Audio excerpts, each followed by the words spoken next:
So this time I'll try to talk about the fundamentals of Islam and what the Muslims believe in. I guess I will start by how related the religions are. Starting from Adam, peace be upon him, through Noah, through Abraham, through the sons of Abraham, Isaac and Ishmael. Isaac is a son of the Israelite prophets, and Ishmael is the father of Muhammad and his line of the Arabs. So they are cousins, and Muslims believe that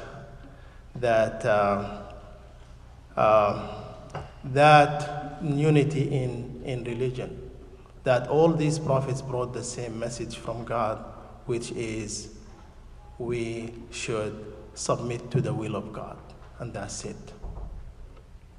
The real worship acts might be different. How many prayers you do per day, how you fast, how you do your pilgrimage might be different in each of those. But at the end of the day, they are all the prophets have called for the same thing. They came with the same message, is to submit to the will of God. For the Muslims, the basic and fundamentals or they call them the pillars of Islam are number one is uttering the faith. And that faith is that the person believes in the only true God, and that believes in Muhammad as the final messenger. And that doesn't mean he doesn't believe in the other prophets. It means that what Muhammad came with is a final message that is a summary of what the other prophets have brought. So first believing in God and in Muhammad, and uttering that as a faith, as his faith. Second thing is doing the prayers, which is in Islam are 5 prayers. One at dawn, after dawn, break of dawn. The second one is after the early afternoon. Then we have the afternoon prayer or late afternoon prayer. Then the evening prayer at sunset, and then the night prayer. And each unit, the prayer is so important in the Muslim, in the life of a Muslim. It's a life commitment. Once a person reaches the age of puberty, then it's on him. There is no way around it. You have to do the prayers, even if you are sick, if you are lying in bed, if you can't move, because in the prayer there is physical part and there is spiritual part. If you are sick and you cannot do the physical part, you can do it sitting. If you cannot sit, you are lying in bed, you can do it with your finger. You can do it even with your eye if you cannot use your finger. So it's a life commitment. Until the person dies, there is no way around the prayer, because of its importance. And the story of the history of Islam tells us that the only worship act that the commandment of it was given directly to a prophet is when he went into the night ascension to heavens, and he was given the order for the prayer. And at that time it was 50 prayers per day. And then when he comes back, he meets the prophet Moses, peace be upon him. He tells him, go back to your Lord and ask him for leniency. 50 is too much for your people. They cannot do it. He went back, and every time he comes back with 45, you ask him, go back again. And until it became 5, he told them, I feel sort of ashamed. I'm not going to go back. That's it. 5 with a reward of 50. That's what God told us. And so it's very important for the person to do their prayers. After the prayer is giving the regular charity. They call it regular charity because it's a must. Person have to give 2.5% of what they have saved per year. What you spend is not part of it. What you have at the end of the year, and it has to accumulate for a whole year, then you go calculate 2.5% of it and give it to the poor. And actually the Islamic economy is based on that one. If based on zakah, they call it zakah, which means purity of your income. In addition to that, there is just a normal charity. You can give money whenever you have, at any time you want, in addition to that regular one. The fourth pillar of Islam is really the fasting of Ramadan, which we are, at this time we are doing that, which is really, Islam follows a lunar calendar, which is different than the solar calendar. So we follow the moon phases to know when the month starts. And that makes it a little difficult to know exactly. But now with the technology we have, we can tell that, it started, even in this city, some people started Ramadan on Tuesday and some started on Wednesday, because depending on what method you want to follow. You want to follow the tradition and try to sight it by the naked eye, or you want to follow the technology and that they tell you that, yes, the moon will rise and set before the sun sets, then the day will start or the night will start for that. So anyway, that's all details. But what is fasting? What is the purpose of fasting? We know God said that, "O you who believe, fasting is prescribed on you as it has been prescribed for the people before you." We know that the Christians fast, we know the Jews fast. It's a different type of fasting, but for a Muslim, fasting is a complete fast in terms of you don't eat, you don't drink, you don't smoke if you smoke, and you don't have any marital relation, and so on, the whole time from dawn, the break of dawn, until sunset, for 30 days or 29 days, depending on the phases of the moon. So it's not only fasting from food and drink and what we said, but also fasting from every bad thing. You cannot act bad, you cannot say anything, so all your limbs should fast. It's a sort of a training ground for the rest of the year. If you can do this for a whole month, you are supposed to be using this purity or purification of your soul to carry on for the rest of the 11 months. And then the next year you do the same. And again, it is obligatory on people who are healthy, who have reached the age of consent, and also if people are sick, women who are pregnant, women who are breastfeeding, women who are worried about their children, they don't have to fast. They have to make up for it yet. Although in the prayer it's different. Women in their menstrual period, they don't have to make up for the prayer, but for the fasting they have. People who are really sick and have chronic disease of some sort, then they can pay charity rather than making the fast. So there is always allowables in this. It's not. If you are traveling, you can break your fast and make it up for another time. So there is a lot of mercy into this. And as God said, God doesn't want to put you in hardship. He looks for easy thing for you because of the reward into this. Reward of fasting is great, as God said. All the other worships, people can see them. People can see you pray, people can see you go to pilgrimage, people can see you do this and that, but they cannot see you fast. This is why he said, fasting is for me, and it's me who reward for it. Because I could pretend, I could do stuff, say people, yes, I am fasting. And I remember the saying of Jesus, peace be upon him.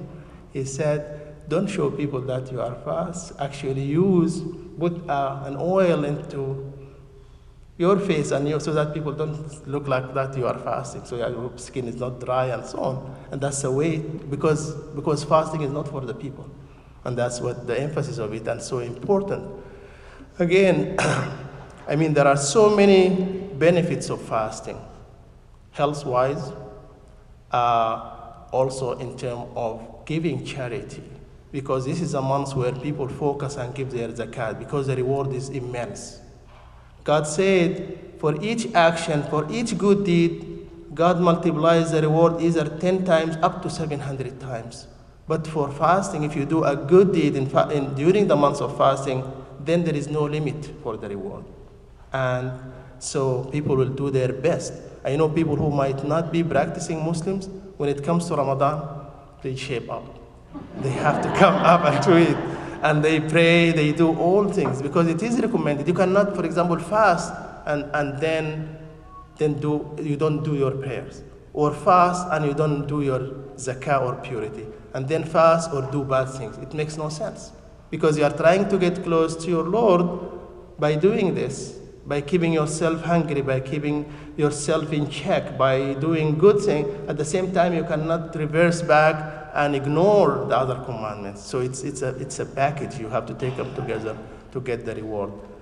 The fifth pillar of Islam is pilgrimage. And the pilgrimage to Mecca, and that's supposed to be a once in a lifetime. And why people go to Mecca especially, and what is the benefit of pilgrimage? Really, when a Muslim goes back to Mecca, he's tracing back the story of Abraham, peace be upon him, and his wife Hagar, the mother of Ishmael, after the fallout between Sarah and Hagar.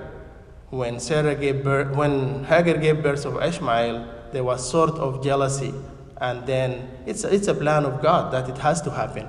I mean, it's not because of the jealousy between women, but it's a grand plan that Abraham has to take Hagar and move into the desert of Arabia, and then he left them there. And look at the faith of Hagar, peace be upon her, when she asked him, "Are you leave us here? Are you leaving us here, leaving me here with a baby? Is that your own thinking, or is it from God?" He said, "It's from God." Said, "He will not betray us then."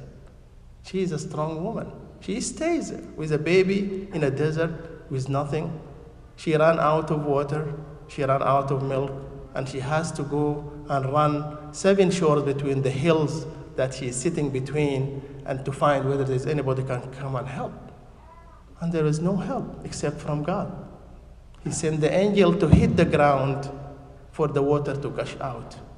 Then that's where, when the Arabs saw the sign of the water, because they see birds in the sky and there is water, then they came and they established the city of Mecca, and that was established. Then the miracle also in that water itself. That water is still gushed out since the time, 4,000 years or what. It's still coming out, and they call it the water of Zamzam. And it has very special blessings. It's special. It has a healing power. It quenches the thirst. And it has many minerals in it. And that it's a great water that people still use. When every people go to Mecca, they will bring a gallon of that water to use as a sort of a healing, of a remedy, if you can call it. So then what's in pilgrimage again? People will go there, and everybody who goes to Mecca for the pilgrimage have to wear 2 pieces of clothes, unsewn clothes. One, you wrap yourself with it on the top, and one for the bottom. And they have to be white. This is all for the men. Women can wear what they want. I mean, they wear whatever colors they want. But for the men, it's really 2 pieces. If you are a king, if you are a lay person, if you are a servant, whatever, we are equal in the sight of God in this point. Everybody then also have to be in harmony with himself, with the people around him. You have to behave right.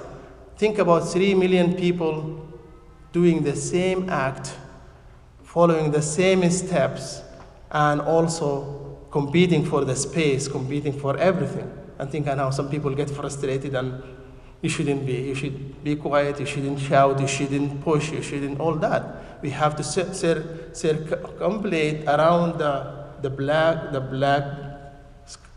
cube, which is called the Kaaba, which Muslims face towards during their prayer. Everybody have to go around it in this circle, and it's anti-clockwise. The reason people said why it is anti-clockwise. And anyways, so there is so much details in pilgrimage. And then also people follow the steps of Hagar, the 7 shores she did, they do that. And then also they walk out to the valley of mercy, they call it, and the mountain, where they spend all day in supplication to God, in asking him for forgiveness, and so on. And in this area, Also, they come back and follow the steps of Abraham when he was challenged by God, tested him again. He was tested too many times, and this time, after he had his son Ishmael, he asked him to slaughter him. He seen a dream that he came and he told his son that I see in a dream to slaughter you. What do you think?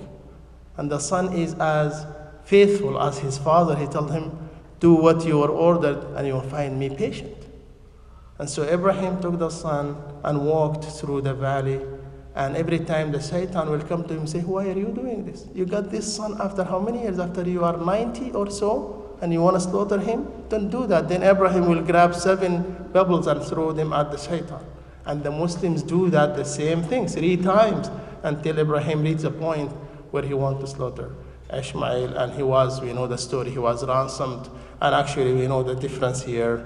I think the Christian, you think it is Isaac, but the Muslim believe it is Ishmael.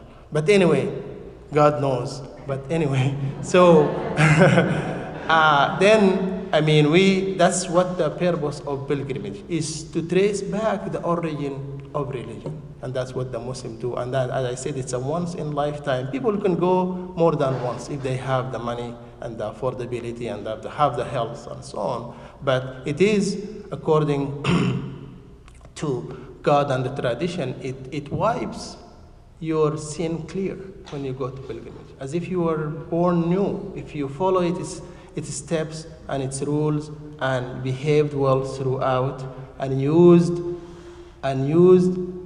money to do this trip that you have earned legally and so on. If you use money that you don't know the source or whatever it is, you have probably not accepted. You don't get an accepted pilgrimage. But anyway, so it all, at the end of it, these are the 5 pillars of Islam. Then, if I have time, I will say about the pillars of faith. Pillars of faith are 6 in Islam. The first one is believing in God.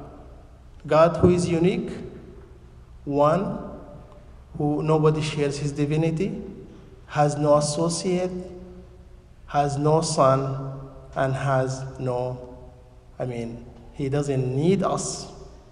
He is a creator, he is the sustainer of this world, and he is a provider. Nothing happens in this world except through his will and his will. And for us, we are only his creatures. He is the one that we have to submit to. And this is why the word Islam is not really the name of a tribe or the name of the prophet or who brought the religion itself. But Islam means submission. In the Arabic word, aslama comes from the word aslama, means submit, and submit to the will of God. And this is why it's called, this is why Islam is submission to the will of God.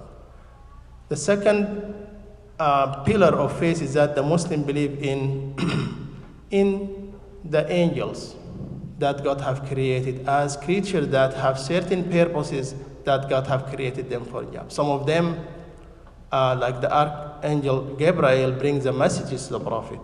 The angel, for example, Israfil is the one who blow on the trumpet at the end of time. The angel Michael is the one who is responsible for the rain and the clouds and so on. And so every one of them have a certain, and there are millions and millions of them. We don't know their number. Only God knows their number. And angels obey God. And they are different than us. They are created from light, and we are created from earth, from dirt, as we can call it. And they don't disobey God. They don't have the ability to do that. This is why the scholar said we are better than them. And actually we know we are better than them. Can we rise to the level that God have created us to by doing the right thing? We are at this level, better than the angel, because we have the ability to do good things and bad things, but they don't have it. We eat, we drink, they don't need that, and so on. And all, just one order, then they obey it. So we are the best creature, and expected from us, people who are believing, is to rise up to the level that God have created us at and want us to reach that level. Yes, we have our shortages. But we should strive hard to get to that level. All right? So then, for us believing people, Islam, for example, inspire us to have good intentions, positive attitudes, kind feelings towards others. It teaches us to forgive, to love for others what we love for ourselves. It urges us to be kind to others. It instructs us to act with courtesy. It commands us to have good conduct and behave with respect.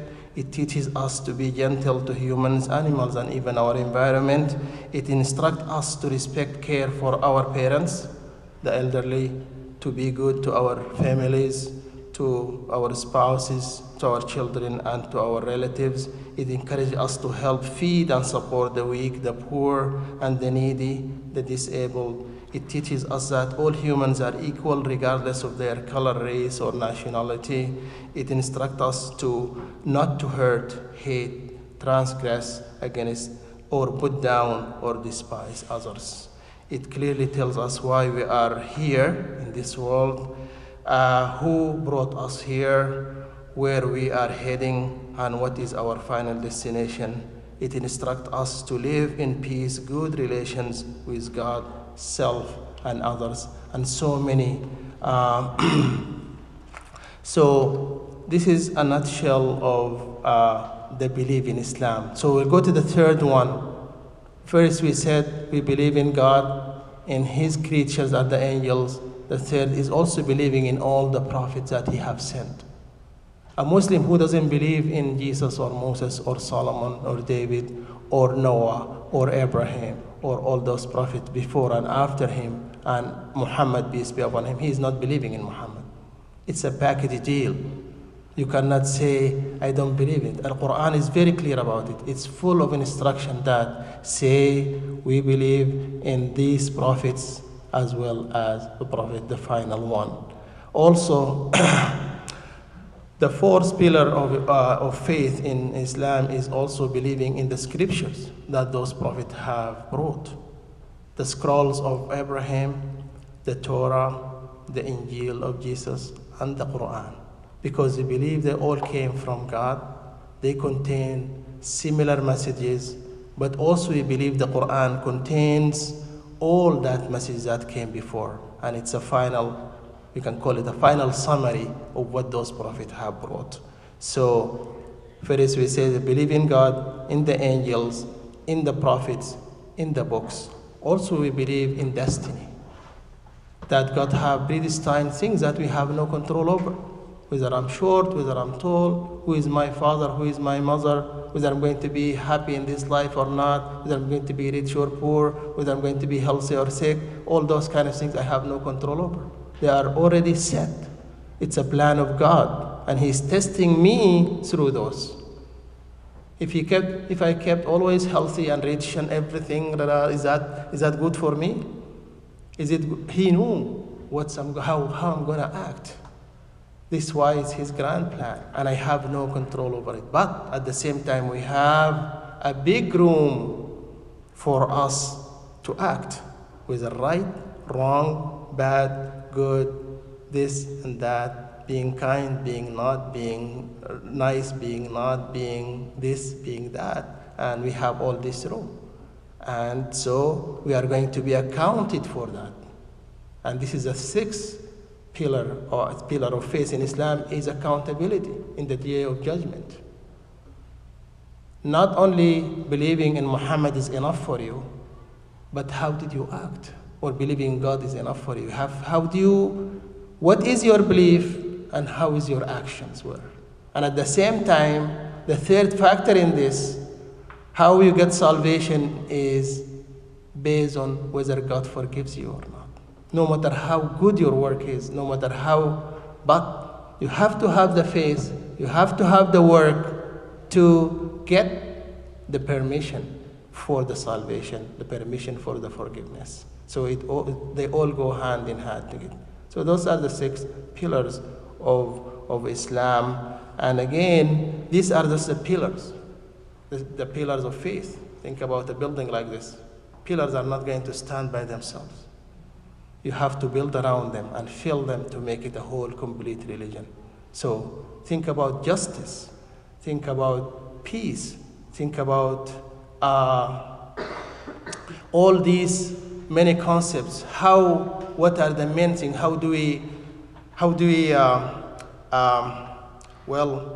What are also things that really are part of Islam is supposedly a human being have to care for themselves.